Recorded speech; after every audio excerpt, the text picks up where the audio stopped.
Thank you, everyone. Now we're ready to begin the event with the speakers tonight, so we will ask them all to please come up to the front of the room. Amy Goodman, of course, you all know. Chris Hedges. Margaret Ratner. Carey Shenkman. Jeremy Scahill.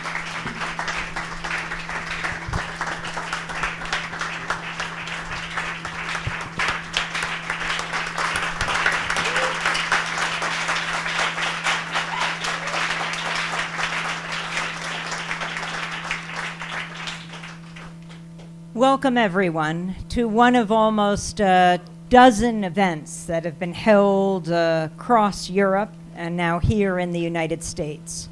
From Milan, Italy to Berlin, from Belgrade to London, now here in New York, people talking about this critical moment.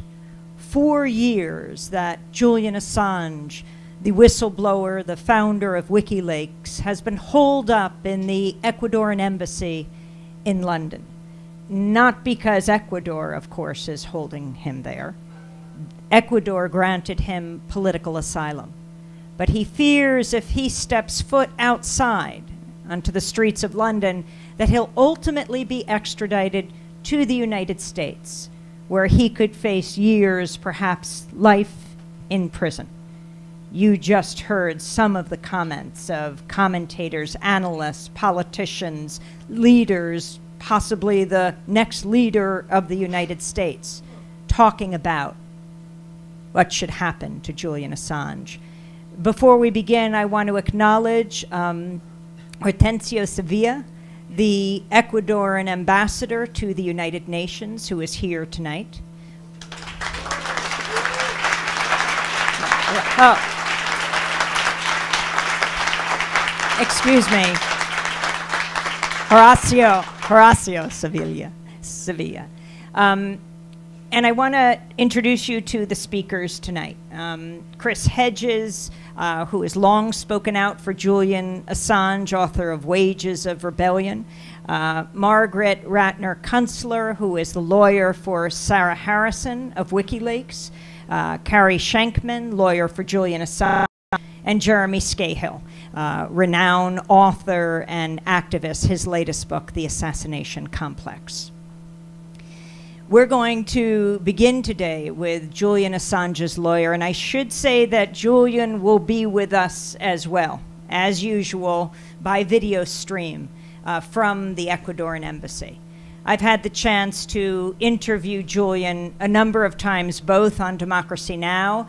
In our studio, talking to him as you'll see him today, but also going to see him in London. And I remember the last time seeing Julian, we were walking into the embassy when Hillary Clinton had just done her interview with The Guardian, where she talked about people like Julian Assange and Edward Snowden, that they should man up, that they should, especially Snowden, she was talking about, saying he can come back and he can launch a vigorous public and legal defense. I asked Julian Assange about what this could possibly mean. You know the question, does Chelsea Manning ring a bell? When was the last time you actually heard Chelsea Manning's voice, sentenced to 35 years in prison?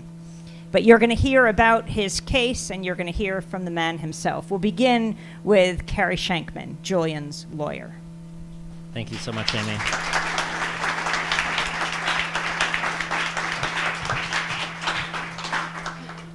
And thank you, everyone, for being here. It looks packed, and I know we all appreciate you being here. Julian appreciates you being here, and everyone watching around the world appreciates you being here. And thank you, so gracias, Ambassador, being here.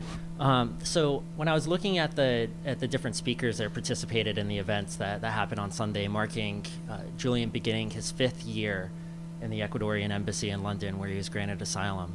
There are events around the world, and there are many speakers around the world. One of the speakers was Ai Weiwei, and of course, being somewhat of a procrastinator myself, I distracted myself from other work by looking up Ai Weiwei quotes, but I found one quote that actually I think was quite relevant for this day, and I wanted to read it to you.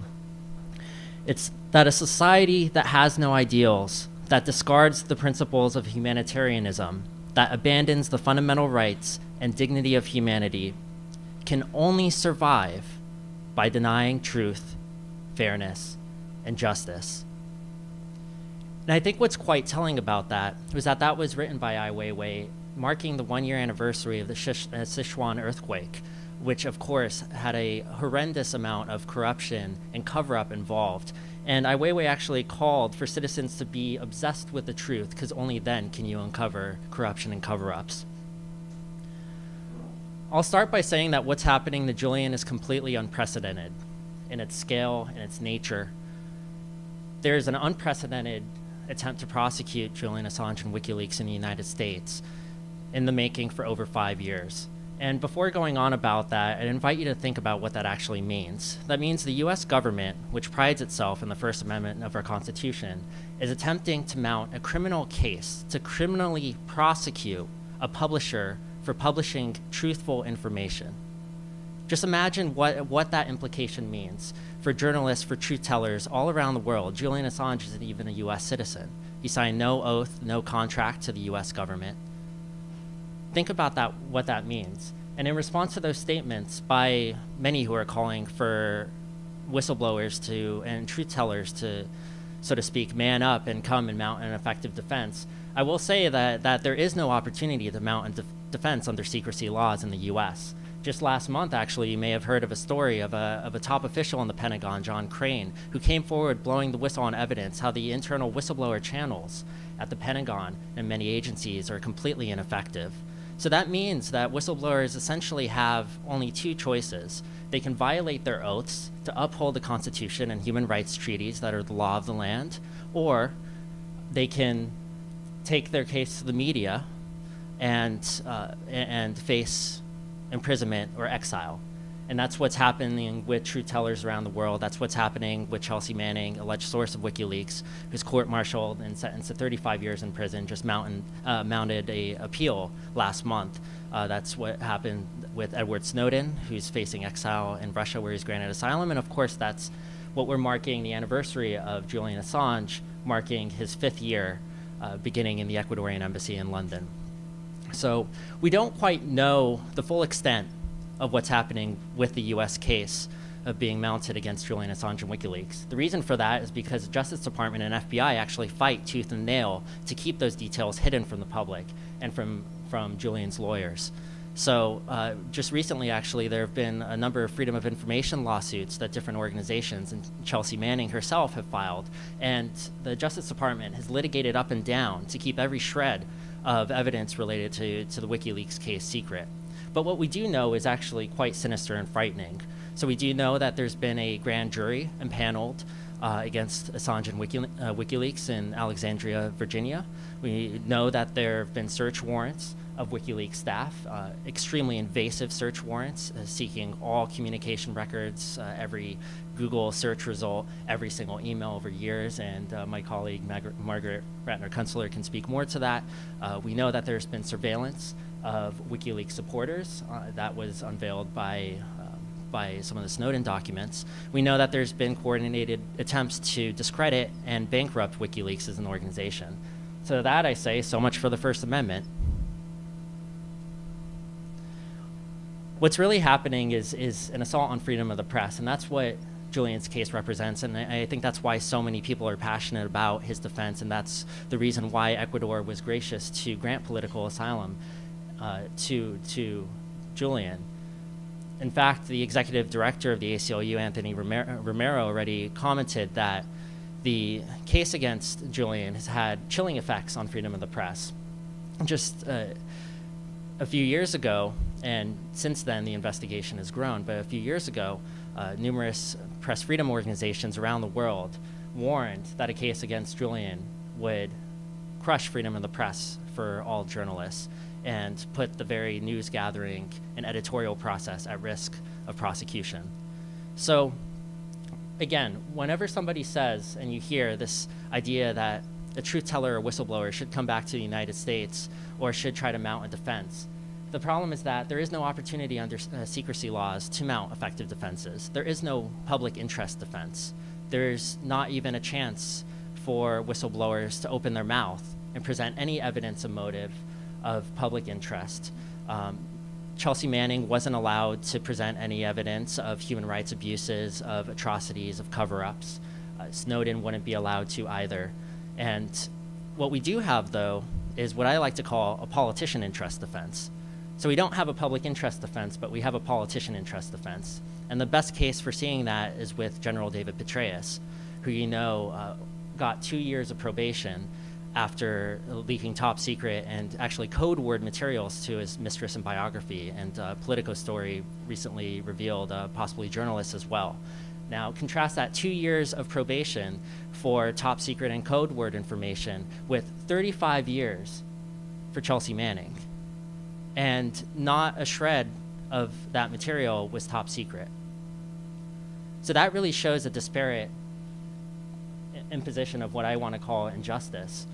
And former Attorney General Eric Holder said in a recent interview, actually he denied that a politician's stature, that their position has any relevance. But of course, I think the facts speak for themselves. So on this anniversary, the United Nations has already held back in February, the United Nations highest authority on detention, the Working Group on Arbitrary Detention, has held that Julian's being arbitrarily and illegally detained by Sweden and the UK.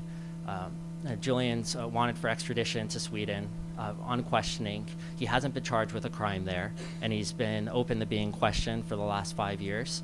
And the UK has actually since changed its laws to bar an extradition in cases like Julian's. Of course, the only person who doesn't get to benefit from that law is Julian, so we like to call it the Assange exception to Julian's law. But of course, as Amy already said, should Julian go to Sweden, he'd essentially be facing a one-way ticket to the United States, where he'd certainly face a lifetime in solitary confinement. So this is a state of press freedom. This is a state of press freedom, sadly, in the United States, but it's an incredibly, incredibly important case. Sweden and the UK must respect the ruling of the UK. The UK and Sweden must respect the ruling of the United Nations Working Group on Arbitrary Detention. They must respect the rule of international law. They must human rights machinery that they signed up to and helped create in a process that they participated in. And it is past due for Julian's arbitrary and illegal detention to come to an end.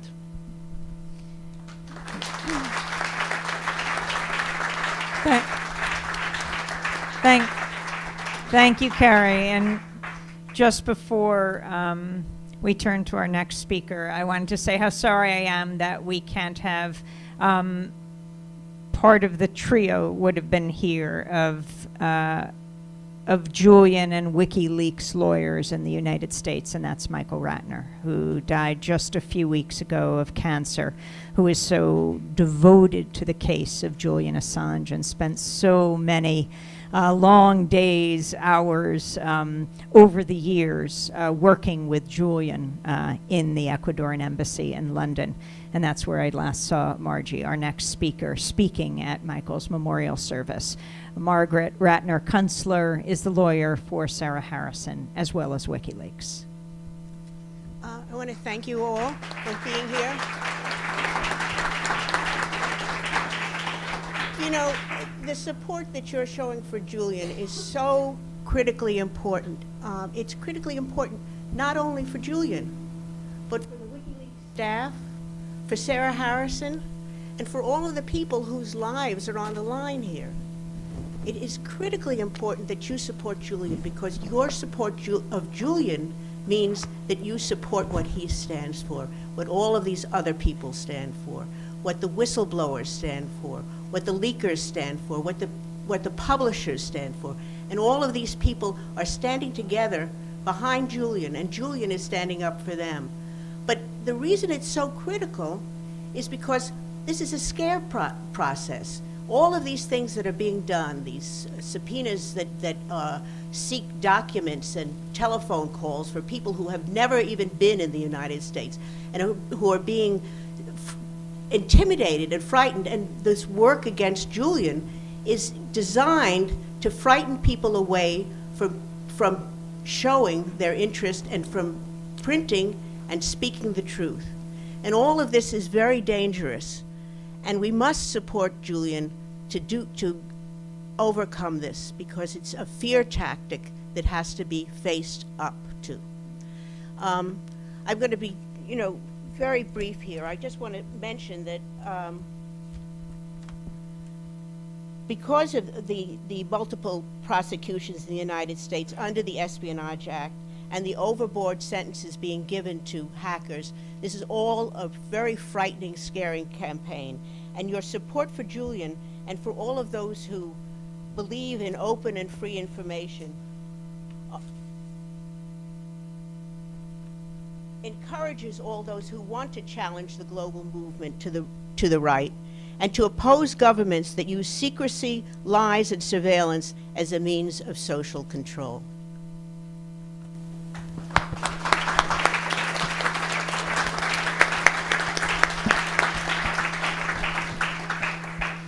Jeremy Scahill is our next speaker. Jeremy, well known for his books and film. His first book, Blackwater, the world's most powerful mercenary army. His next book, Dirty Wars, The World as a Battlefield, which was also turned into an Oscar-nominated film, Dirty Wars. And his latest book, The Assassination Complex. The subtitle is Inside the Government's Drone Warfare Program. Jeremy.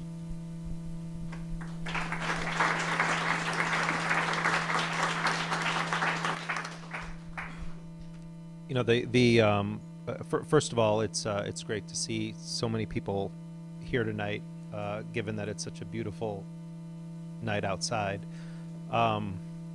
Amy referenced the book that we published at The Intercept, The Assassination Complex, and within that book, there are essays by two whistleblowers. One is the most substantive article that Edward Snowden has ever written. He only has written two articles. One was a 800-word op-ed that came out shortly after he had lawyers and was starting to speak out more publicly from Moscow. And then the other was the piece that we published in this book, and it's about 3,000 words long. I think like a journalist who's on print deadline, so my apologies about that. But what it means in plain terms is that it is a length where someone can actually complete thoughts and build an arc to what they're trying to convey to readers. And really, what Edward Snowden wrote about in that essay that we published was the institution of whistleblowing and what happens to you when you obtain, take, and then release, either through journalists or yourself by self-publishing it, secret government documents, if you are not doing it in the service of the state. And he draws distinctions between leakers and whistleblowers in a way that I think is very, very effective. Carey mentioned David Petraeus earlier. There are two basic families of leakers and whistleblowers in our society today.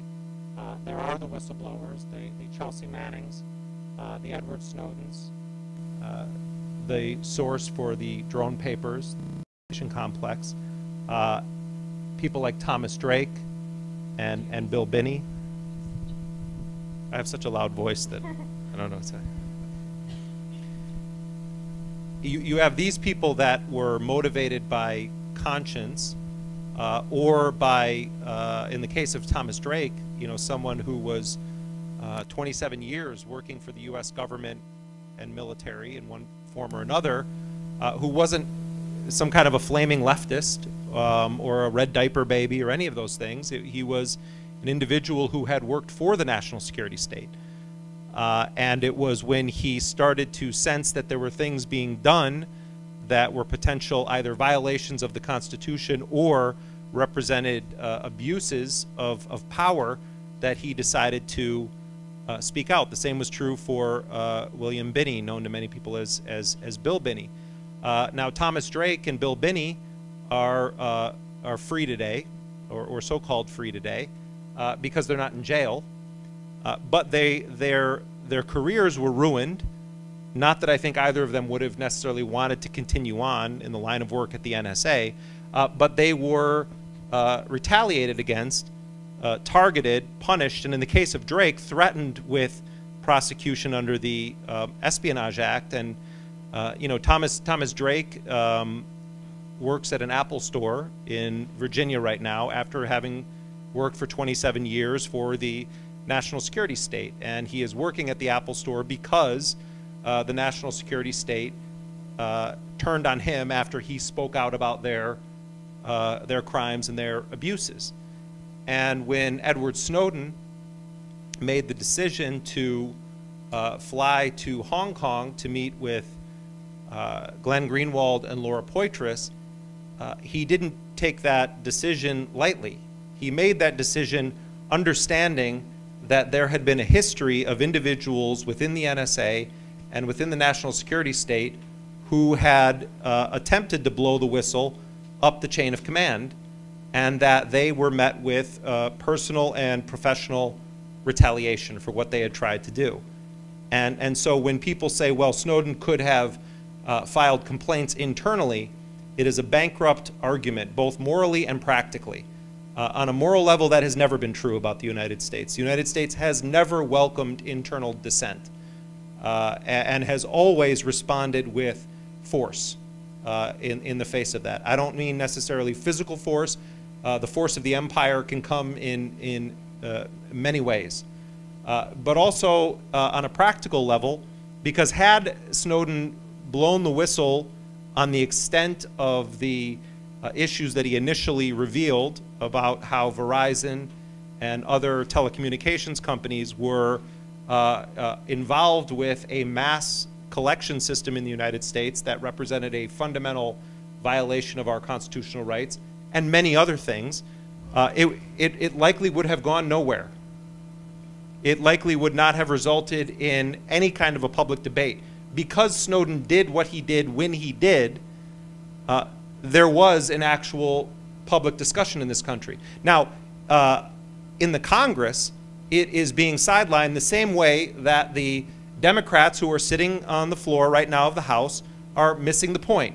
They are doing a sit-in to support a bill involving guns that was proposed by an anti-Muslim right-wing lawmaker that ultimately is going to have the end result not of doing anything about guns, but of creating this institution where we celebrate the existence of the terror watch listing system. And we somehow act as though that's a legitimate way to determine constitutional rights. Now, I am very much against...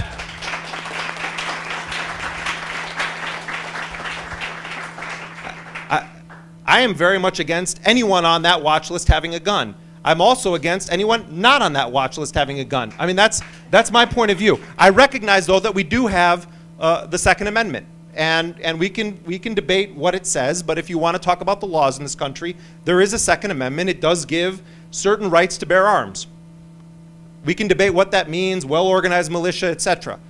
Even if you are a gun nut and you love your guns and you think the Second Amendment means that you can have like 20 Uzis, an assault rifle, an RPG, you can basically have like little Baghdad in your backyard, then I still want to ask you to answer for this. Do you think that a watch listing system that is not subjected to any judicial overview, that is not subjected to any checks and balances, that includes dead people, children, people whose names are similar to other people's, that once included Nelson Mandela, that includes incidents from around the world and some heads of state, that has been systematically proven to be ineffective in weeding out any terrorists? You know what's incredible about how they say, well, this person was on the watch list? They don't seem to ever stop anyone on the watch list.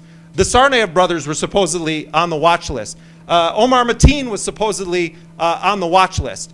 Nelson Mandela was on the watch list too. He seems to be the only person that they ever did anything against that was on the watch list. So if that's going to be your standard for determining who should get a gun and who shouldn't get a gun in this society, well, then you're going to have a hell of a lot of racist, white, bigoted, homophobic assholes buying guns in this country legally.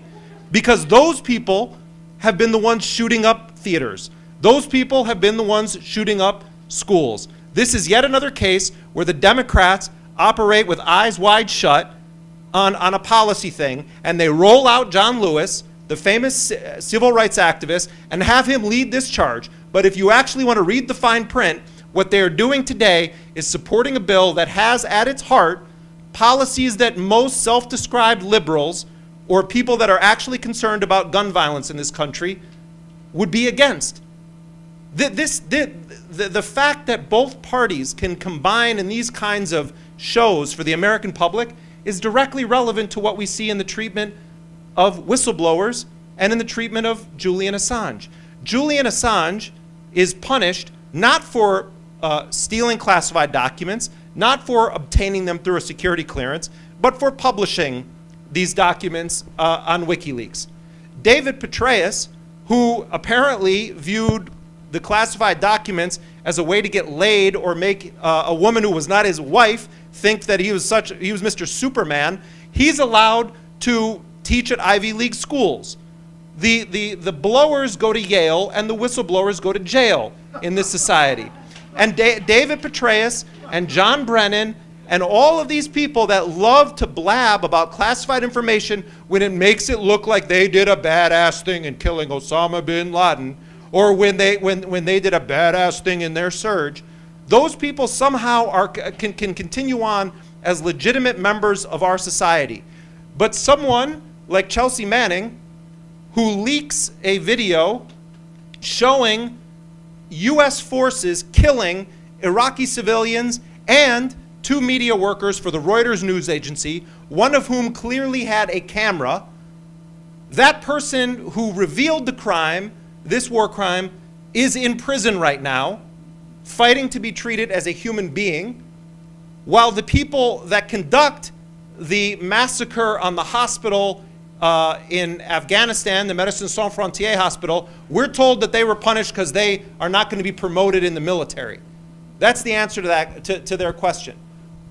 A story recently where we obtained 500 pages of documents on the most infamous night raid that we know of in Afghanistan in February of 2010, where 2 pregnant women and 5 other people were killed in a Joint Special Operations Command night raid that was based on totally faulty intelligence that had not been vetted.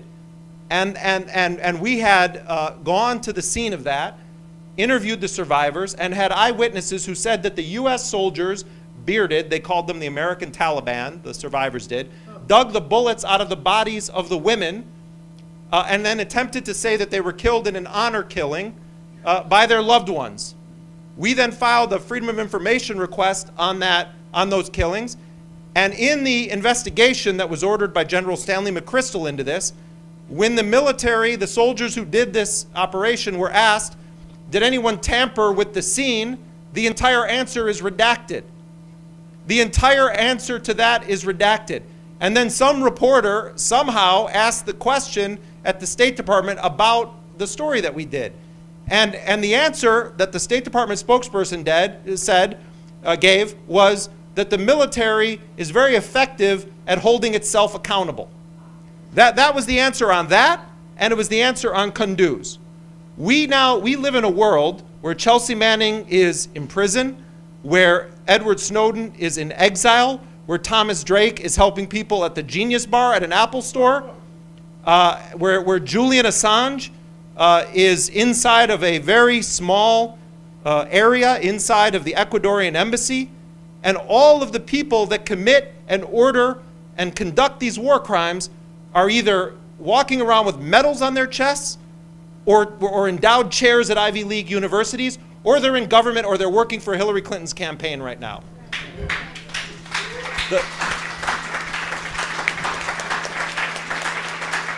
The last thing I'll say is this.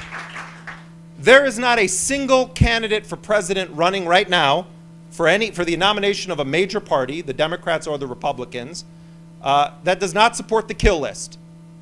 and that includes Bernie Sanders. Bernie Sanders has said bluntly that he supports the kill list as it is being administered under Barack Obama. Bernie Sanders supported regime change in Iraq when it started in 1998, when it started to be codified as law under President Clinton, and he signed on to a legislative campaign that was authored, initiated, and pushed through by the same neocons that brought you the invasion of Iraq. I'm not saying this to sort of somehow try to like spend my time tonight denouncing Bernie Sanders. I'm bringing this up for this reason. When you go up to the edge of the sensitive issues of the empire, there's a limit for anyone who runs for office on the Democratic or Republican ticket. Unless we get money completely out of politics, unless we somehow have a creative enough imagination to believe that a world where we don't the Democrats every 4 years, where we don't somehow have an allegiance to this messianic complex that we're told to believe Obama, hope and change, Hillary's going to do it. Unless we have any kind of creativity or imagination to say, you know what, there's things more important than electoral politics. There's what's actually right. Then nothing's going to happen. The audacity of people like Julian Assange or Edward Snowden or Chelsea Manning or journalists fighting for their lives in countries around the world to make sure that the victors don't write the history, that should be inspiration for us all. You know, Julian's case is very complicated on a lot of levels. And I don't know what happened in Sweden. And you know, I think it should all be aired. And I think Julian should answer to any allegations that are in front of him. And I don't have an opinion one way or the other. I would like to know the answers to all those questions. I met with Julian myself. I said that to him. It seems like that's what he said too. But what I know as someone born in this country who operates as a journalist in this country is that my job is to hold my government accountable. And my government has secret grand jury proceedings against someone who published evidence of war crimes where the killers got away and the whistleblower went to prison. To me, that's the central issue here when we talk about why is it necessary to defend WikiLeaks. It has nothing to do with any of these other issues, which all should be aired. For us as Americans and as journalists in this country and as people of conscience, it should be about what is our government doing, for what reasons, what motivates it, and why are they doing it. Those are the questions we should be asking, and that's why I am here tonight. Thank you.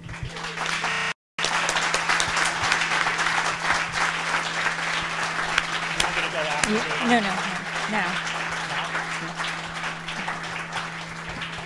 Thank you, Jeremy. Chris Hedges is a Pulitzer Prize-winning journalist, formerly with the New York Times, now doing a TV show on RT. His latest book is called Wages of Rebellion, The Moral Imperative of Revolt. Bueno, para empezar, quiero decir gracias, señor embajador, y al pueblo de Ecuador en esta lucha con nosotros para la libertad y la democracia. Muchas gracias.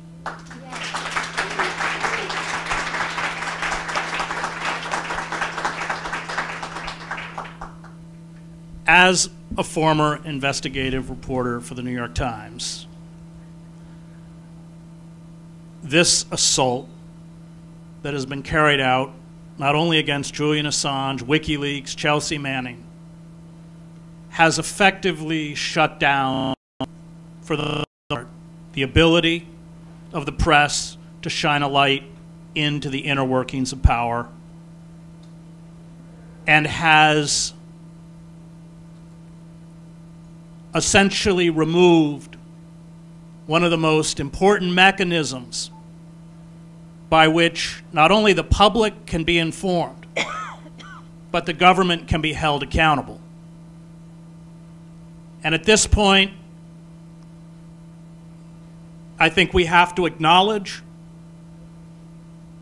that we no longer live in a functioning democratic system. We live in what the political philosopher Sheldon Wolin correctly calls inverted totalitarianism.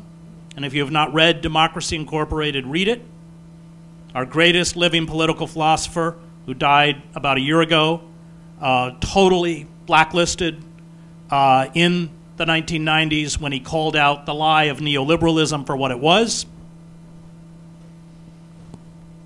And he defines inverted totalitarianism as not classical totalitarianism. It doesn't define itself by a demagogue or a charismatic leader, but through the anonymity of the corporate state, so that you, like the end of the Roman Republic, have a system that purports to pay fealty to the Constitution, electoral politics, the iconography and language of American patriotism, and yet internally has seized all of the levers of power to render the citizen competent. And that's where we are. And the attack against Julian Assange, and the attack against Chelsea Manning, and Edward Snowden, and Jeremy Hammond, and all the courageous people that have attempted to stand up and expose in this final battle the criminal activity of those who govern this country, presages, unless we begin to resist. And by resist, that means sustained acts of mass civil disobedience.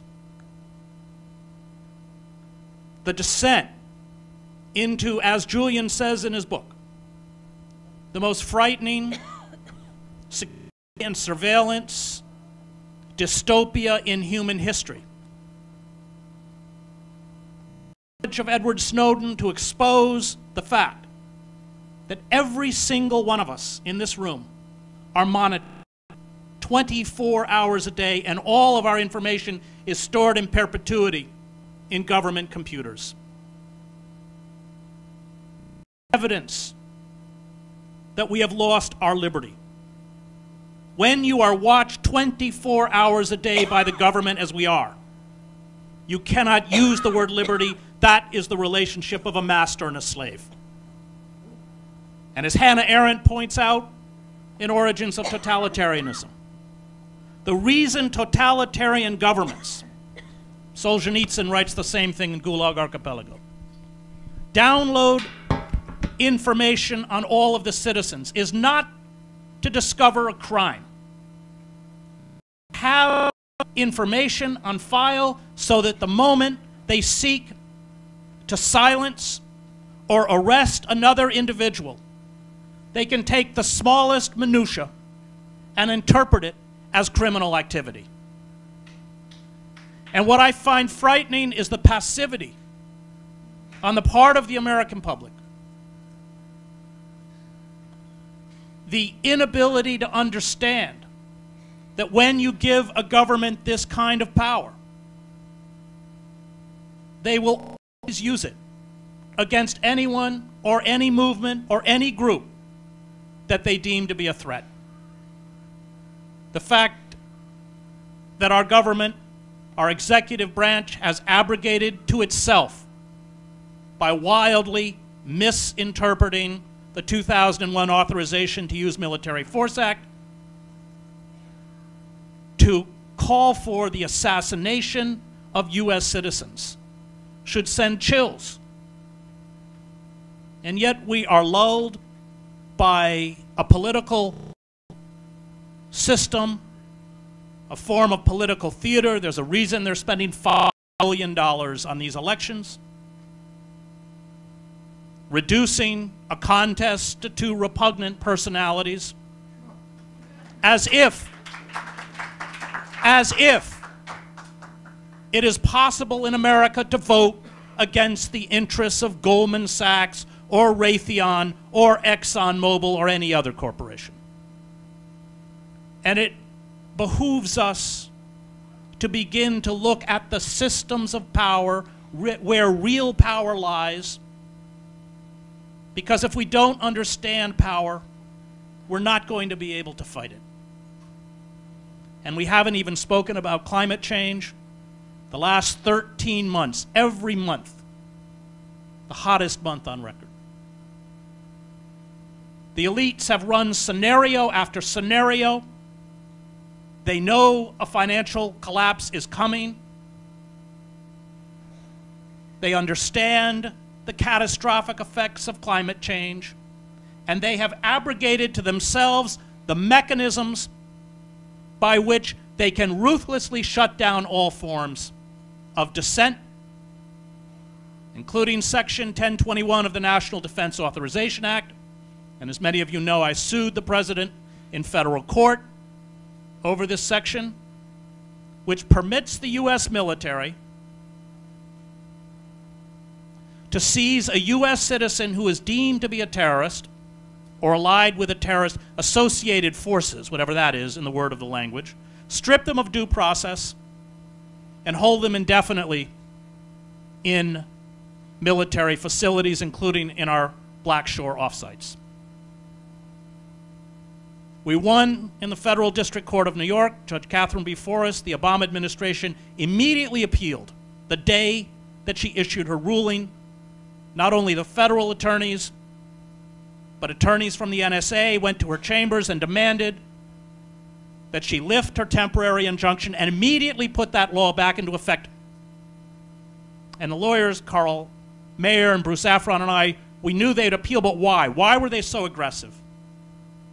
They were so aggressive, we can only surmise, because they're already using the law. That they're already U.S. Pakistani dual nationals and of other countries being held, and if that injunction was allowed to stand, they could hold the federal government in contempt of court. They went to the Second Circuit.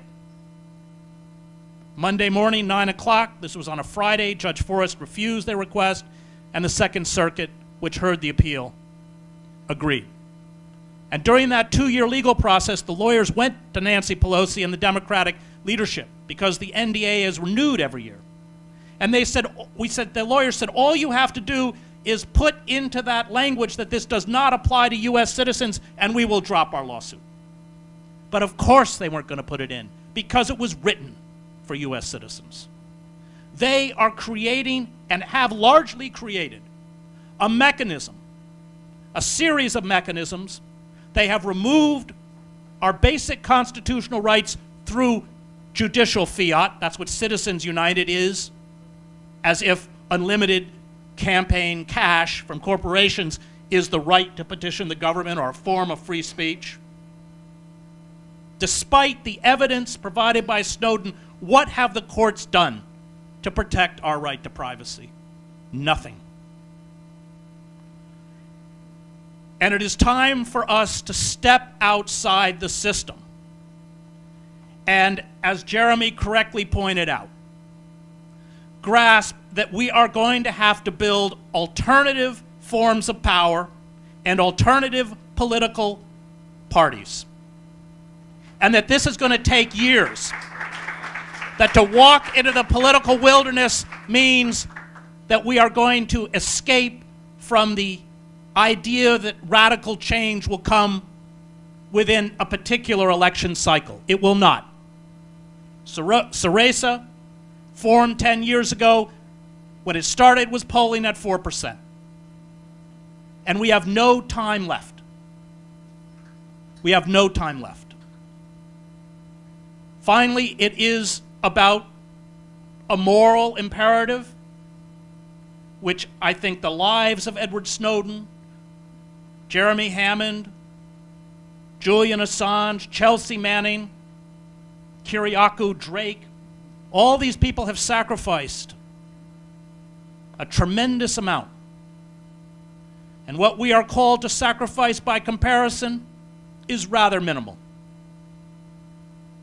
The reason we have vomited up a figure like Donald Trump is because the Democratic Party sold itself out to corporate power and betrayed working men and women and the poor in this country. They created Trump, and in particular the Clintons.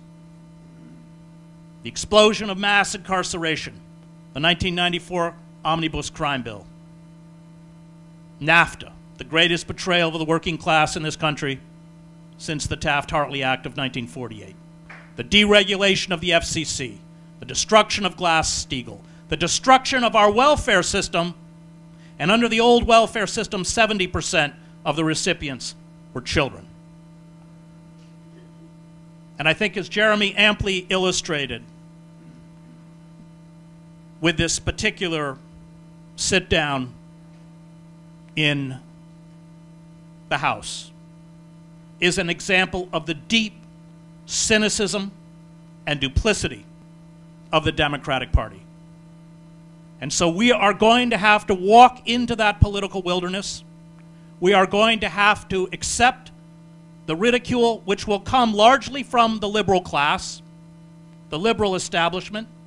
That, as Chomsky points out, is why a liberal class exists. It questions the foibles of the system, but never the system itself, never the virtues of the system, or even the virtues of those who manage the system. And once you expose the motives and the desires and the greed and the corruption of those within that system, the liberal establishment silences you and marginalizes you. And that's what we're going to have to accept. That's what we're going to have to do. And we have no time left to fool around. Thank you.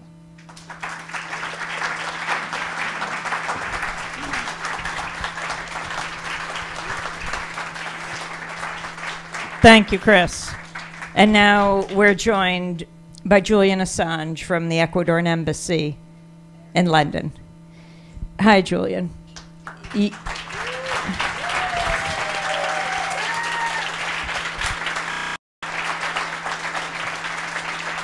I see quite a lot of familiar faces. That's very nice. And I understand the Ecuadorian ambassador to the UN is also present. Yes, Ambassador Sevilla is right here. Julian, your thoughts today on this fourth, well, you're now entering your 5th year inside the Ecuadorian Embassy, where you haven't stepped foot outside. Tell us your thoughts today.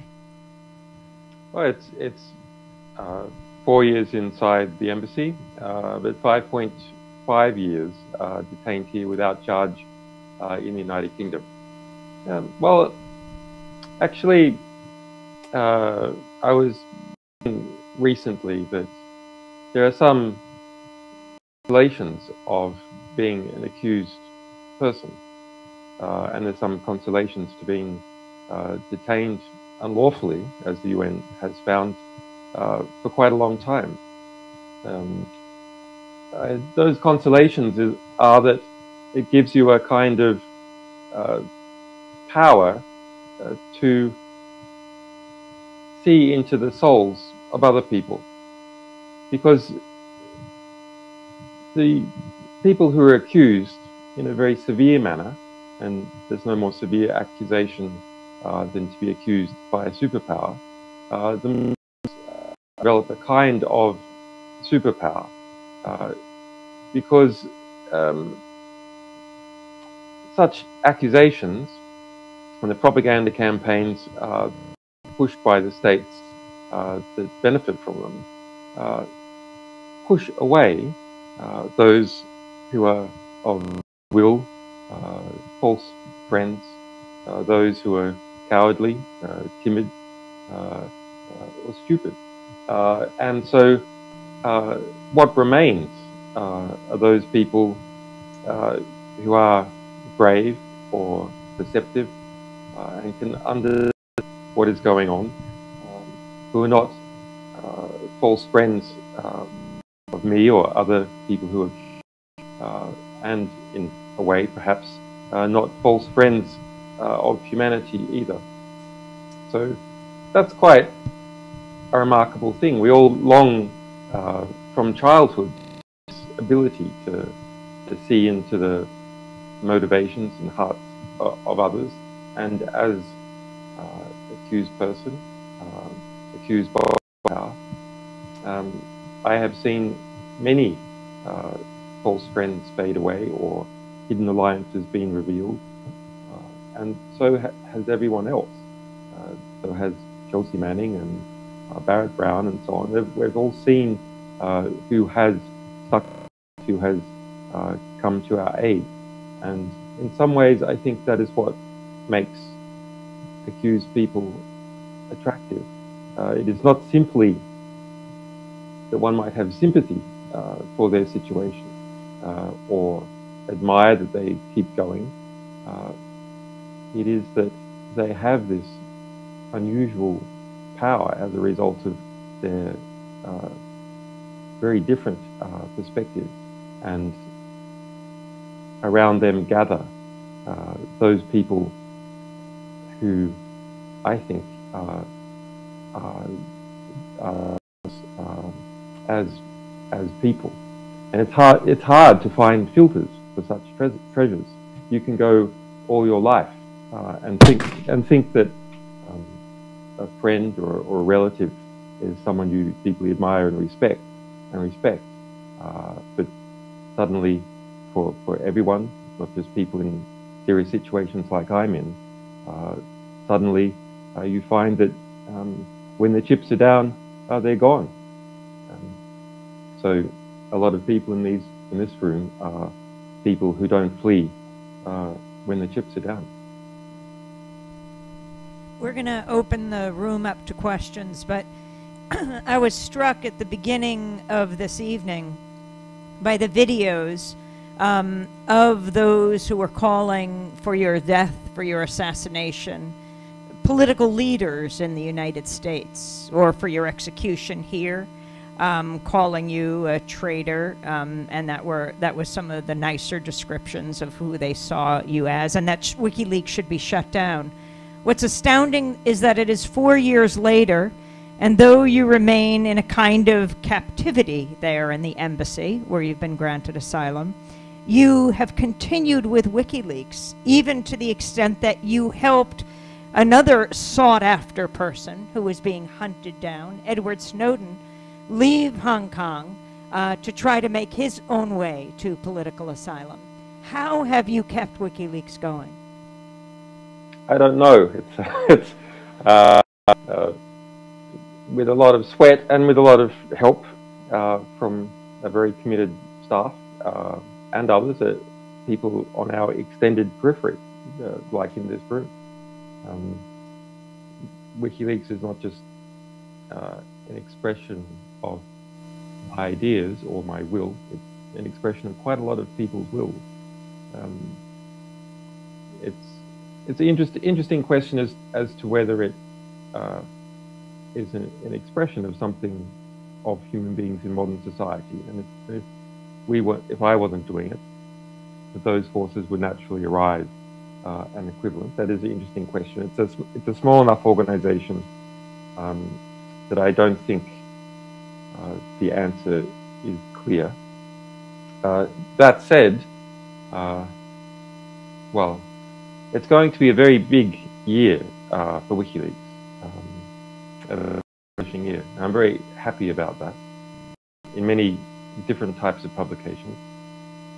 And so actually, I implore everyone here to get ready to gather around us, that extended periphery that protects our ability to keep publishing, to pay our staff, that gives us information to be published, or information that we use to defend ourselves,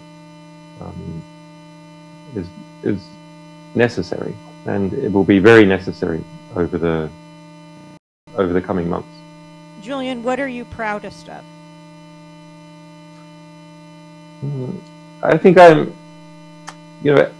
as someone who runs an organization, it's quite boring, but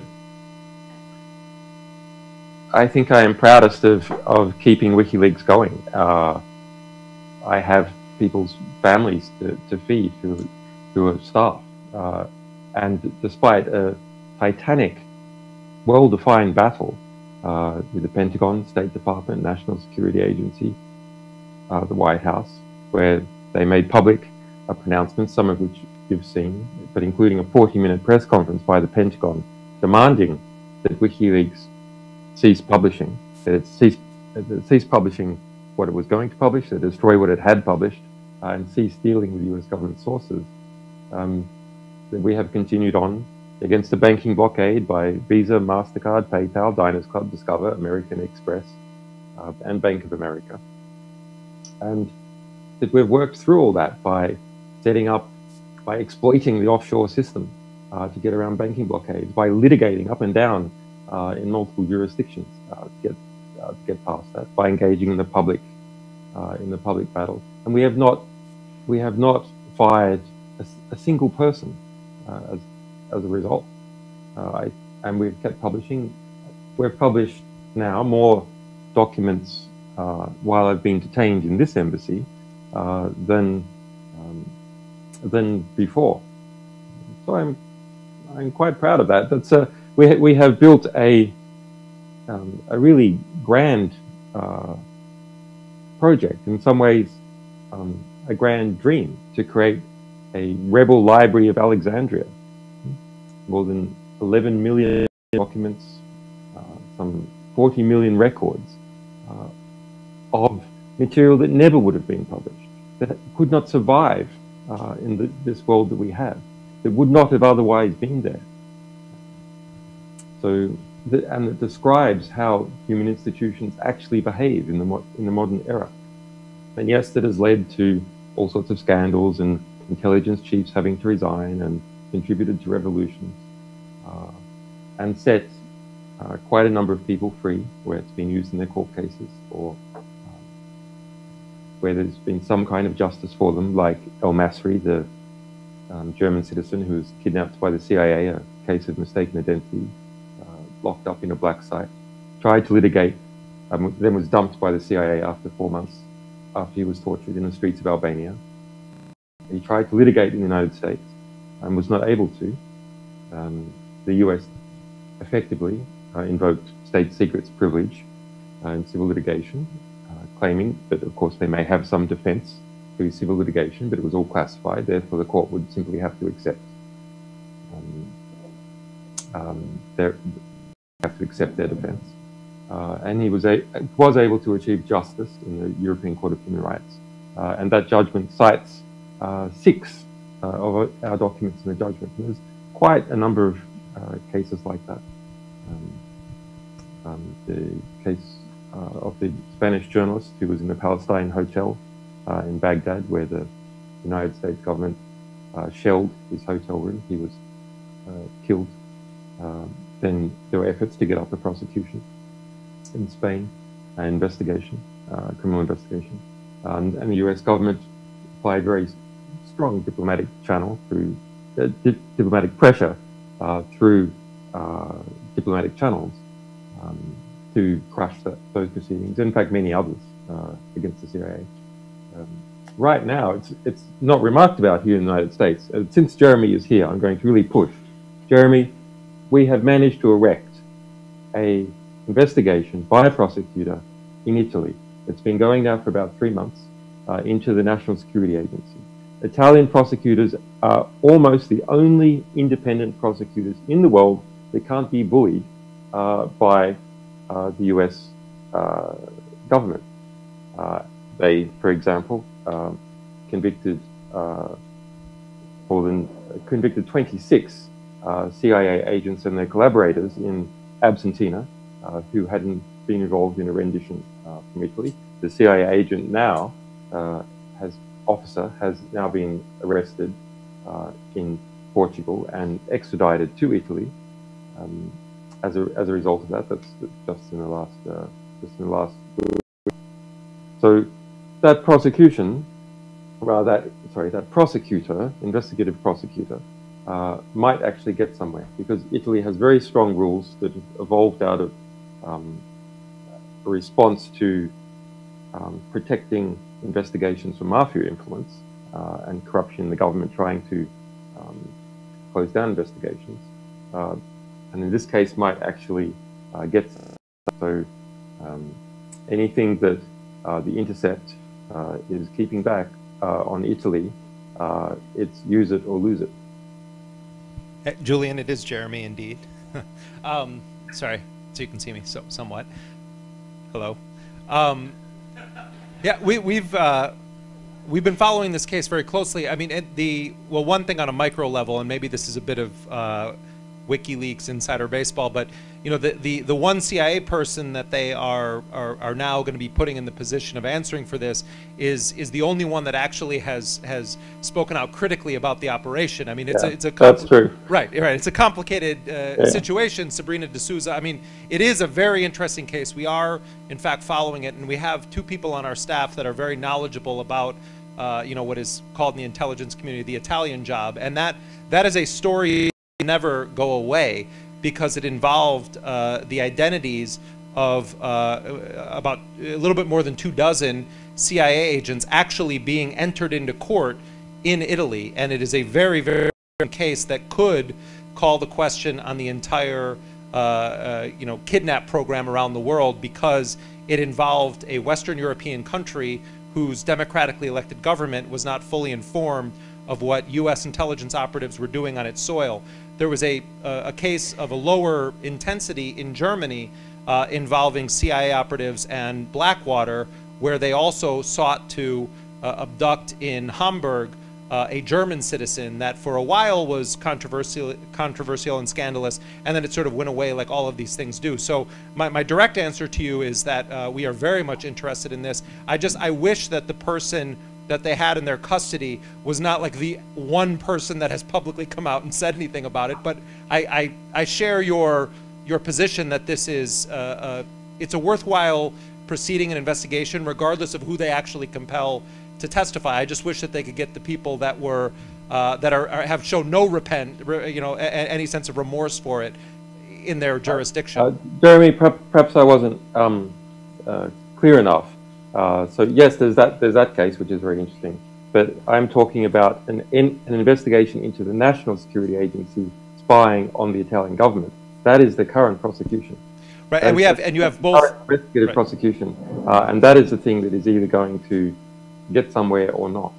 Right, and you have both in Italy and Germany right now. I mean, in Germany you have some very aggressive politicians that are trying to make this an issue, make your case an issue, make the fate of Edward Snowden an issue, and the head of German intelligence very recently made scurrilous allegations about Edward Snowden, saying that he actually is an FSB asset, and that he is outrageous. Right, and that he is in fact working for without any evidence. Right, without any evidence whatsoever, and then that was seized upon by the usual suspects to promote that story, but also in the equivalent of the corporate media in Germany. But I actually was not seizing the mic for a moment to respond to this. It's just that the timing worked out, let's say. I wanted to ask you a specific question that has fascinated me ever since I saw the footage. As you're aware, Laura Poitras has a film that premiered at Cannes called Risk, which details the early stages of your activism in the aftermath of you becoming this global figure, death threats from major U.S. politicians. You're at the center of all of this, and on the one hand, it's intriguing in the sense that you see how you put in different color contacts, you got on a motorcycle, how you ended up in the Ecuadorian Embassy. All of that is a fascinating story, but one of the things, substantive things about that film that I think is really remarkable and so relevant to the current race for president in the United States is a scene where you and Sarah realize that some of the files, the State Department cables and other files, may be compromised by a mole or someone who is going to release them without the kind of care that you believed was necessary in terms of redactions or reviewing them. And you are on the phone, you call the State Department and say, can I speak to Hillary Clinton? Which is funny in and of itself. But then one of Hillary's top legal advisors actually gets on the phone with you eventually, and you are saying to them, we're trying to help you here to understand that we want to responsibly put this information that is in the public interest out, and if you don't sort of take us seriously, you're going to be in a world of hurt.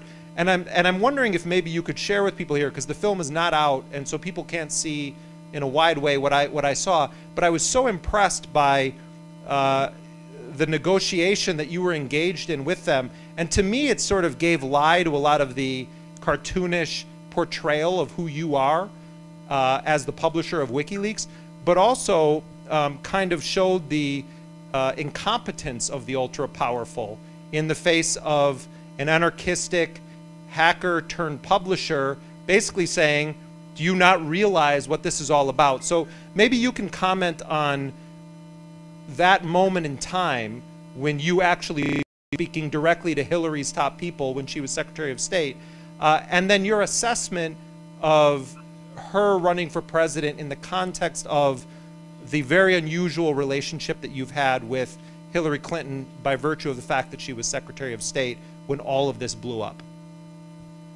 Well, I've come to know Hillary quite well, although I would have to say I haven't met the woman, but in some ways perhaps that's better. Maybe that's easier in some ways to know someone if you haven't met them, especially if they're a rather slick interpersonal operator.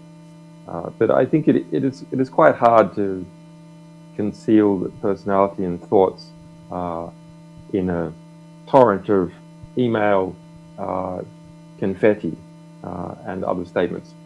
It's the logistical byproduct of an organization like the State Department, Hillary's internal cables and emails and so on.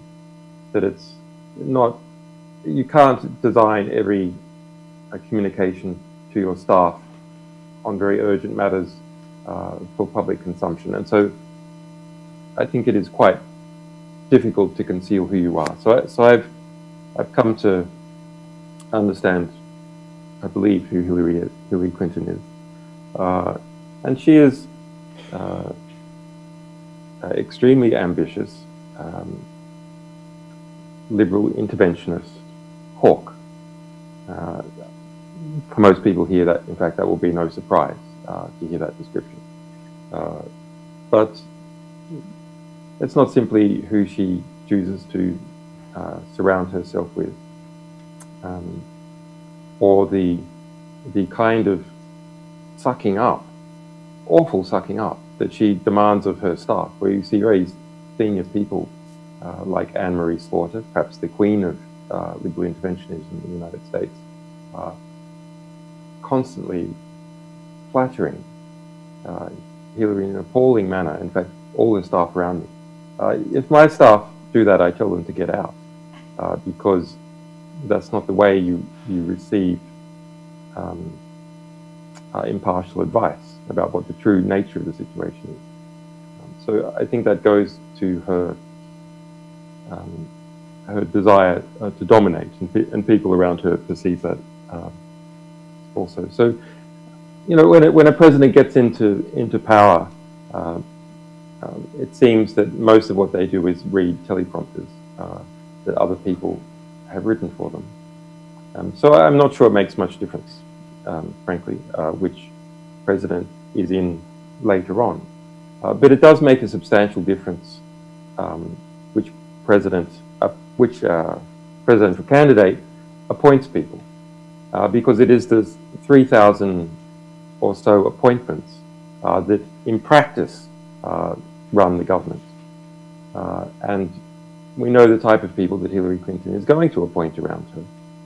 Other than a lot of people that are associated with Google, which will mean Google will be completely, utterly unregulatable within the United States, and it, of course, is not really regulable in the rest of the world. There's no global antitrust regulation.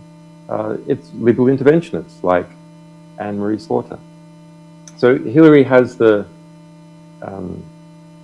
tools, unlike Donald Trump, to create rhetorical covers for wars and assassinations. With a Democrat president in office, there is no strong Democratic opposition. The Democratic-oriented newspapers, like the New York Times, of course, reduce their criticism. And the Republicans in opposition are closely associated with armaments industries in terms of shareholding, and because of also a need to preach to their base, will be pushing for war. So you have a woman who appoints liberal interventionist war hawks, who herself is a liberal interventionist war hawk, who was the leading figure behind the destruction of Libya, who pushed more than the Pentagon did, overrode the Pentagon and pushed against Barack Obama to proceed with the destruction of Libya.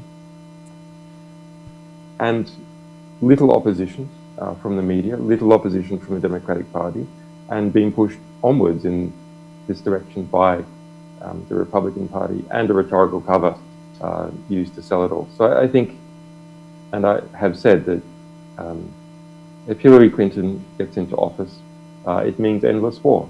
We're, in fact, already under Obama in endless war, but I think it will significantly ramp up under Hillary Clinton. For me personally, well, of course, we've published 32,000 of her emails in a searchable index. And if you search for my name, there's a couple of hundred records. She keeps tabs on my extradition cases and so on. Hillary is a, you know, she's a foremost a politician. So yes, personal issues about how we made life hell for her for a year as Secretary of the Department of State. Hey, Julian, it's Jeremy. Being a journalist, I just want to push you to answer. There's a specific question that I actually think would be very interesting for people, because I've never heard you address this.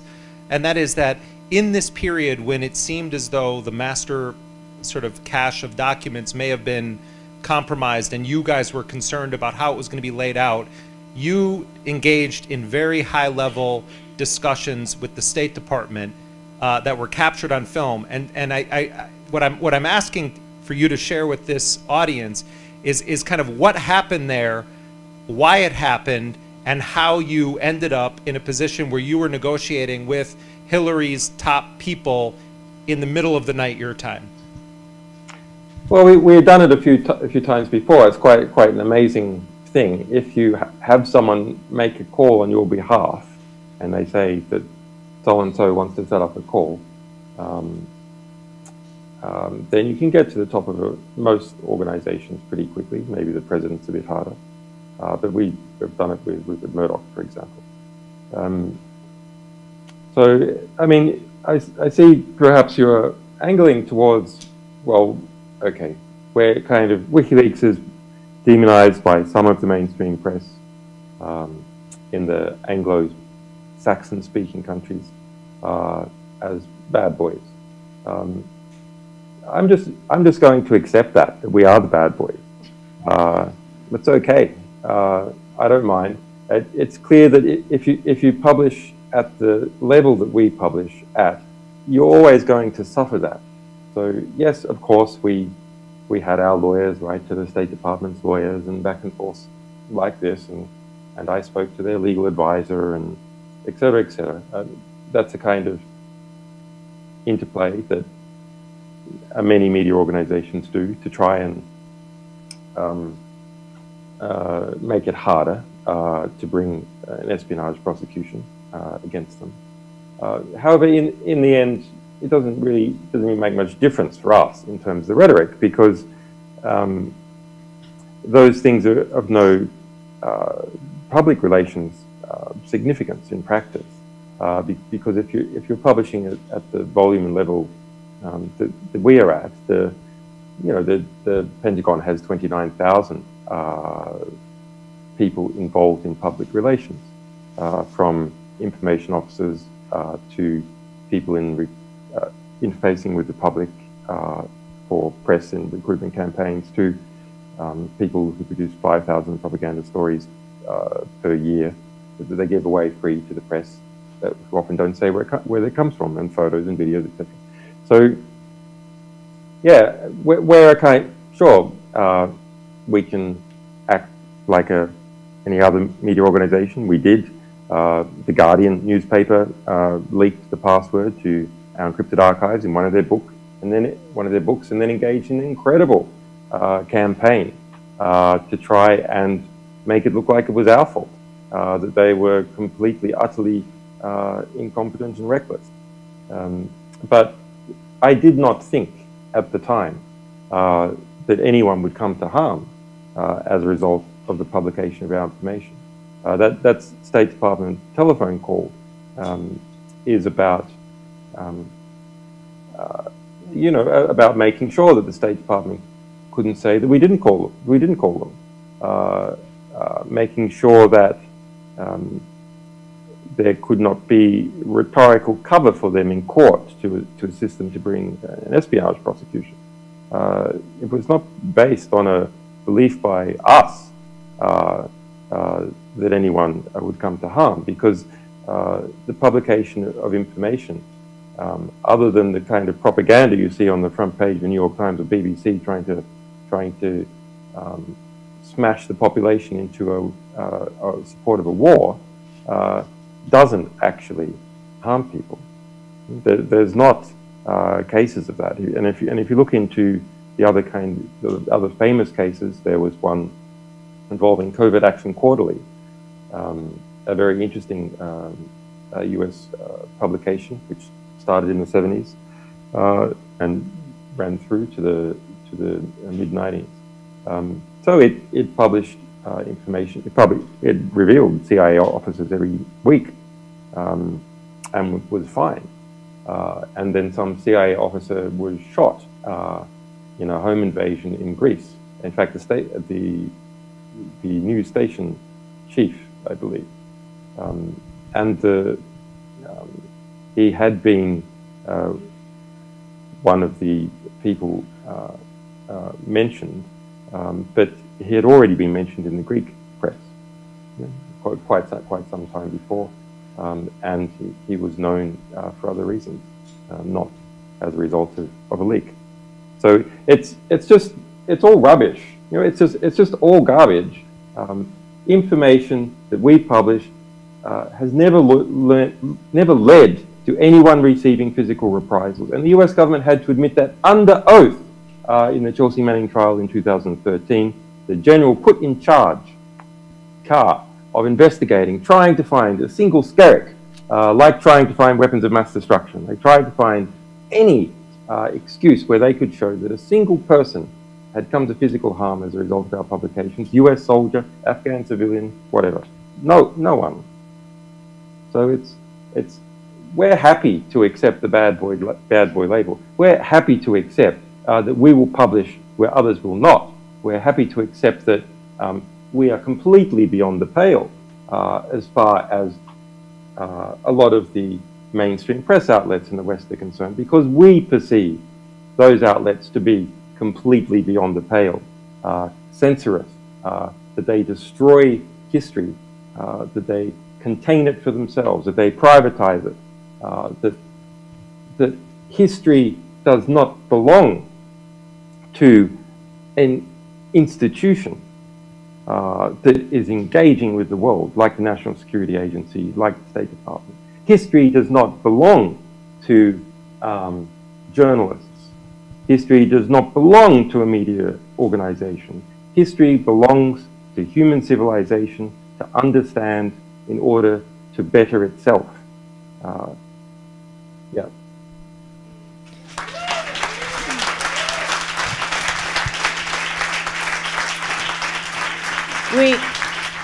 We have time for two quick questions from...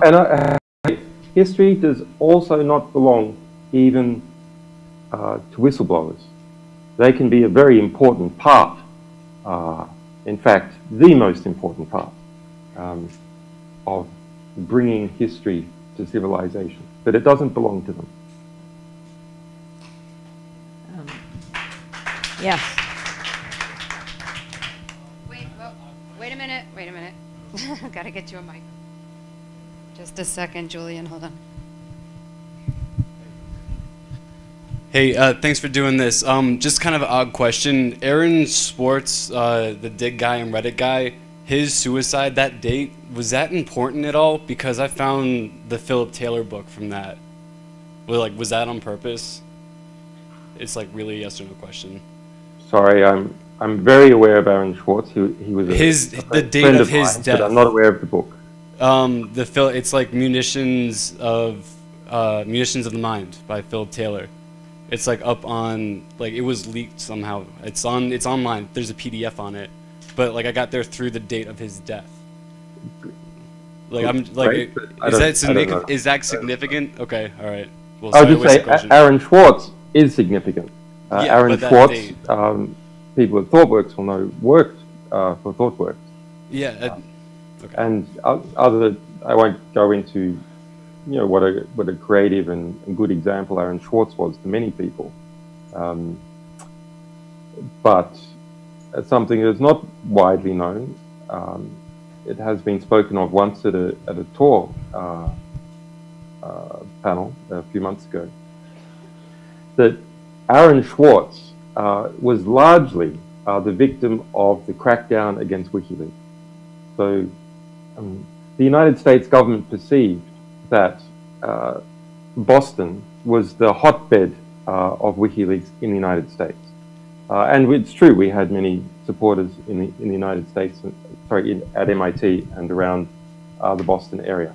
In fact, the great WikiLeaks war logs explorer, you can go to wardiary.wikileaks.org or warlogs.wikileaks.org and see a very sophisticated database that lays out the history of both those wars together as recorded by the Pentagon. Was developed by our supporters at MIT. So with that crackdown underway, Aaron Schwartz was caught at MIT trying to, it is alleged, copy scientific journal publications to make public so people around the world could read them, because that's what you need to cross-subsidize development of education in Africa and many other countries. In fact, frankly, even in the United States.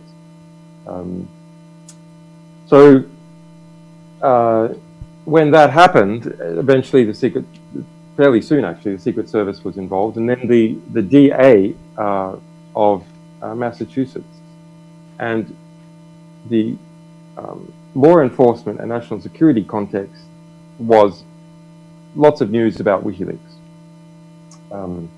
And so you can see that the DA went, I've got one of these freedom of information WikiLeaks connected activists. And I can now take that feather and stick it in my hat and exploit it. And so that's how the case proceeded. And Aaron was on bail and couldn't travel, and I was under house arrest. And I spoke to him. He called me on the phone. And, we could have a lot of understanding of each other's practical position. He was an accused person who couldn't travel. I was an accused person who couldn't travel. We had this crackdown. We're both part of the same broader crackdown. And much to my bitter regret, I decided to not speak to him further because I thought that because there was such intense focus on me speaking to Aaron in the United States, already with, at that stage, only 4 charges against him, would simply draw heat to him in a way that would be very unhealthy for him. But what ended up being much more unhealthy for him was a feeling that he couldn't, that he had to be closed down in his communications, that he couldn't talk to anyone properly about what he was going through, at least no one who could completely relate. So those people from the civil rights era will tell you, and perhaps Margaret can say that herself, that the effect of grand juries and FBI investigations is to start to atomize people. And the result of that atomization, which all the lawyers advise, but actually it can be a terrible side effects of that atomization, the reducing ability to organize and to support each other and to educate about what is occurring. Yes. Hey, Julian. This is Greg Waltman from the G1 Quantum Fund. How's it going? Hanging in there in the Ecuadorian Embassy in Antarctica? Getting through? Hopefully, Ecuadorian embassy in Ecuador is opening up to thawing from its nuclear winter, its federal nuclear winter, growth versus value, federal undercurrents. Hopefully find some stability and some keys out of the Ecuadorian embassy there. Kind of respective, you know, following those keys, kind of respect to the black swan of Japan, and making sure that all the things kind of interplay along the lines and picking basically the lesser of two evils in respect of, you know, Clinton versus Trump kind of undercurrents, and finding the keys and a steady sword and cast a trap, and very quickly, just because we just have a minute, just do you have a quick question? And finding balance along those lines, and I just wanted to see if you had a comment on that. Well, you'll have to excuse me, I'm Australian and very direct. That was an epic word salad. It has everything in there, so I guess I can respond to anything. Trump, okay. Well, Trump is coming to London. Some reports say 22nd, other reports say 24th, so that's either he arrived today or he will arrive on Friday. Tomorrow is Brexit. The UK votes whether it should leave the EU. In fact, WikiLeaks is having a kind of a big analysis. I don't want to really use the phrase war room, but something like that, at brexitclub.eu. Some people will be familiar with the 1980s movie where someone was under house arrest for a week or so and his friends visited him. So that's brexitclub.eu. So what's happening there? That's quite interesting. You've seen the whole transatlantic elite come out making very concerned statements about it. There was a Bilderberg 2 weeks ago with about 136 participants, nearly all of them very much anti-Brexit. Well, probably because it's easier to have a multinational corporation based in the UK that can spread into the EU. But a lot of people speaking about geostrategic reasons. That is the presence of the UK in the EU keeps stopping the EU from comprising an EU military. Now, you might think, well, you don't like the military. Well, the EU military now has it's called the External Action Agency, has a $1 billion a year budget. So I'd like you to compare that to the United States military budget, which is probably about $400 billion a year. That's completely, utterly insignificant.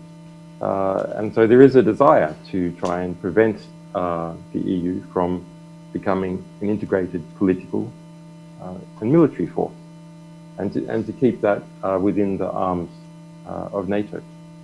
And so you have a bunch of different actors pushing that agenda, and some others, all of course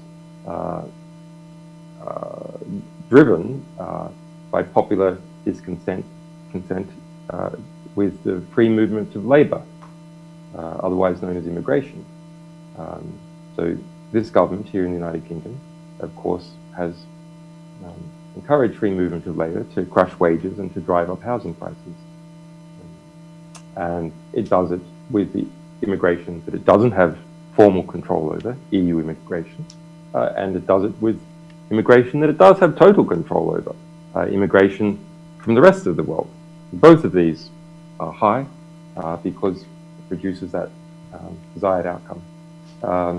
The three big T agreements that are being negotiated, they are the largest concrete plan put into action since perhaps the UN or the birth of the EU. So TISA, TPP, and TTIP. Those agreements, at least TISA and TTIP, include free movement of labour.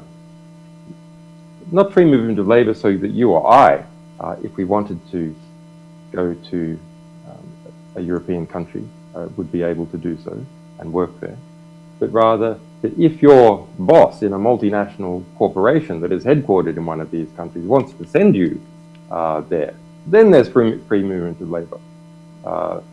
So whether the UK leaves or not, it will still be party, no doubt, to TISA. And so this free movement of labour for the purposes of transnational capital is something that's still going to be pushed through. I thought I might just read you something to give this New York audience a bit of perspective on the kind of players that exist here. So this is from a WikiLeaks cable where the foreign minister who dealt with me, he's called William Hague. He's now the parliamentary leader. What would you call it? The congressional majority leader, William Hague, and he's one of the very strong proponents of staying in the EU, along with the majority of the government, including the Prime Minister. Hague said, this is the US ambassador reporting back, Hague said he, David Cameron, and George Osborne, that's the treasurer, were, quote, children of Thatcher and staunch Atlanticists.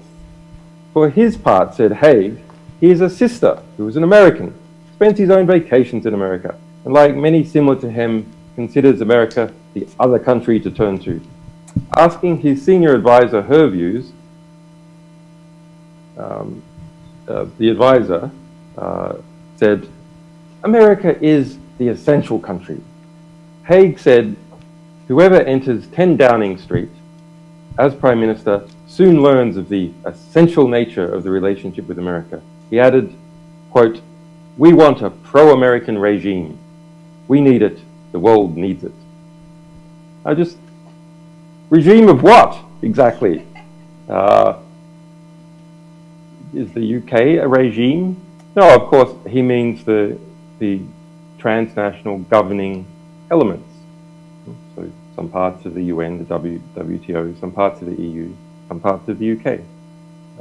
So that's the sort of characters that I've been having to deal with in relation to my 5.5 years of here without charge in the United Kingdom. And it's what this population is going to have to deal with tomorrow in relation to Brexit. On the one hand, a kind of right-wing people who are rich right-wing people who are not transatlanticists, who perhaps see the UK as a possible future Hong Kong of the North, its banks dealing with the world and not stuck within the EU, not being sucked into the German regulatory orbit over time. Yeah, and rabid transatlanticists who want to keep the UK in the EU, to keep the US foot also in the EU and prevent it becoming an independent military power. Julian, as we wrap up, could you give a 1-minute statement both to the Swedish government, what you'd like to say to them, and to the US government? Well, that would be something that would be carefully constructed with my lawyers and diplomats. So well, I appreciate the opportunity, Amy. I don't think it is probably wise at all.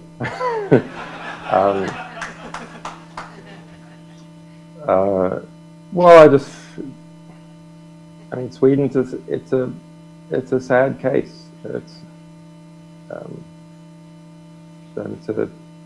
a sad country. I mean, what you can say something positive for it. That it has no oil. It's cold up there.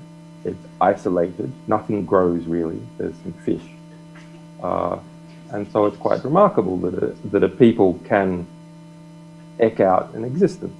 Okay, part of how they've eked out an existence is by becoming the largest per capita arms exporter in the world, the largest in absolute terms exporter of arms to the United States during the Iraq War.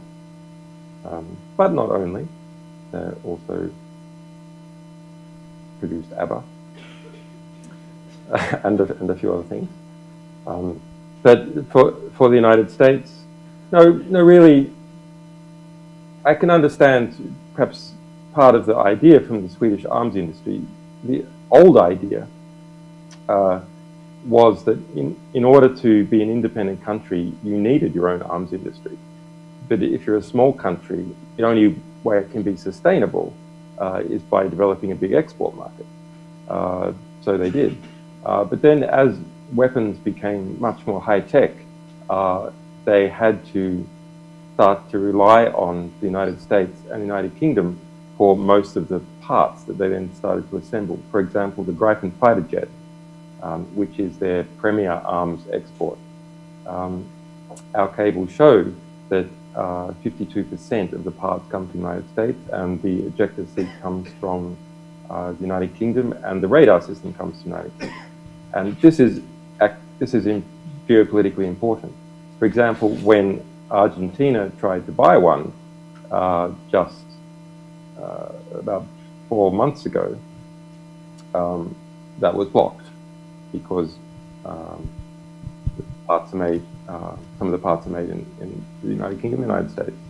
So it's heavily dependent upon those relationships, and that's produced a pretty sad situation, not just in my case, but many other things. For example, Sweden was the only country which the only country which renditioned to the CIA its own people, and then suppressed the investigation completely. So the two Egyptian refugees that had their families in Sweden were rendered with the CIA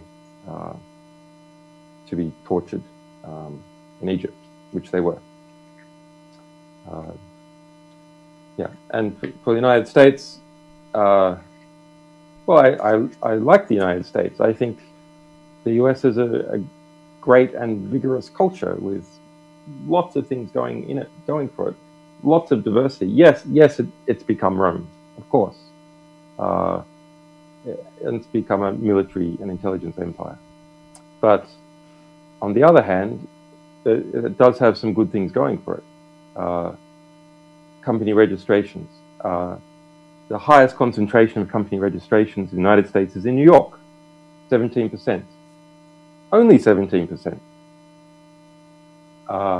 And that fact of geographical diversity within the United States has allowed political diversity.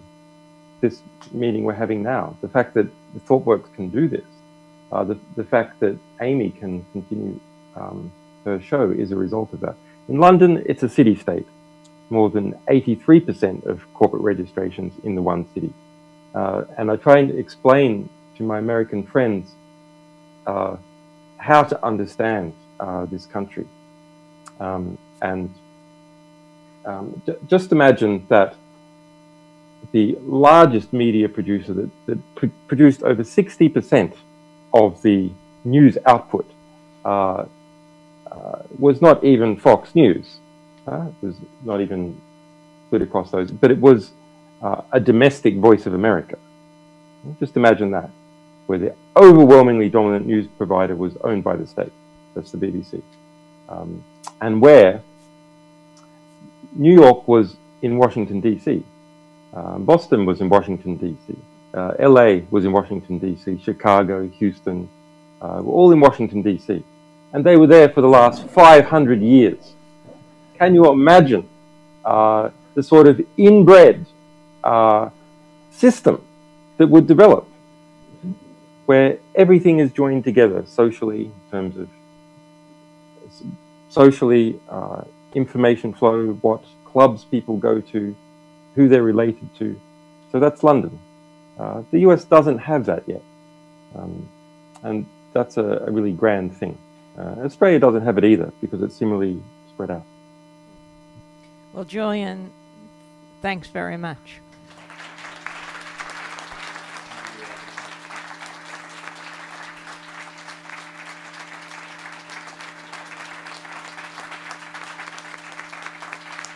Thank you. And I'd particularly like to thank Jeremy Scahill, who I was a bit critical on in other areas, but he did say very kind words about me, and he does great work.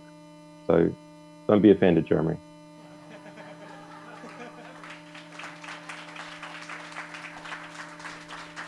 And thank you all very much for being with us tonight.